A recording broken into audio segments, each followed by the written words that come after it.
大家好，这里是吃好活好的美食台，我是今天的嘉宾佳思。现在正是吃柚子的好时节，我吃柚子呢，既吃肉也吃皮。今天教大家变废为宝，用柚子皮做2样好东西。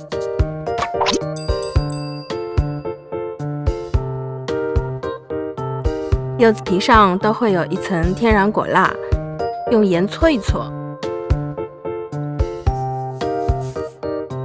清水洗净，这样处理之后口感更好。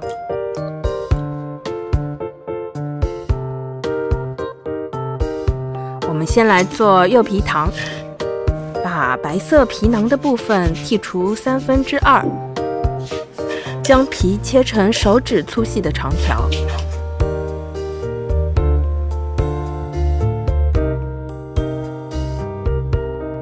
柚子皮冷水入锅，水沸腾之后煮个2-3分钟，然后捞起放入凉水中反复搓洗。这是为了能尽可能去除苦味，我们可以将这个步骤多次进行，直到洗出来的水颜色很淡，就可以将柚子皮捞出沥干。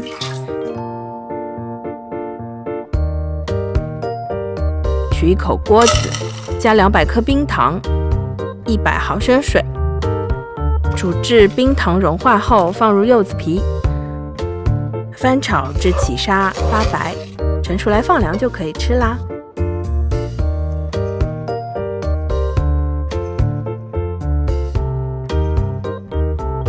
接下来做的柚皮盐简单很多，我们只用柚子最外面一层皮，所以尽量把白色的皮囊去除干净。再将皮切成小片，放在铺好烘焙纸的烤网上，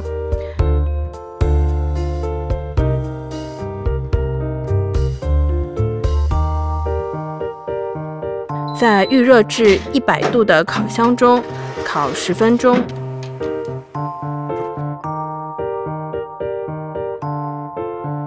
取出放凉，再次放入烤箱继续烤10分钟，直到柚子皮完全烤干，脆到一掰就断的状态。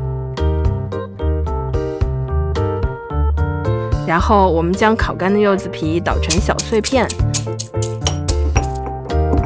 再加入普通的食用盐继续捣，充分混合。家里没有捣臼的话，也可以请料理机帮忙。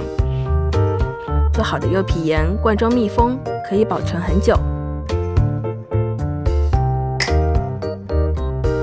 平时可以配一些炸虾、炸鸡块来吃，风味特别好。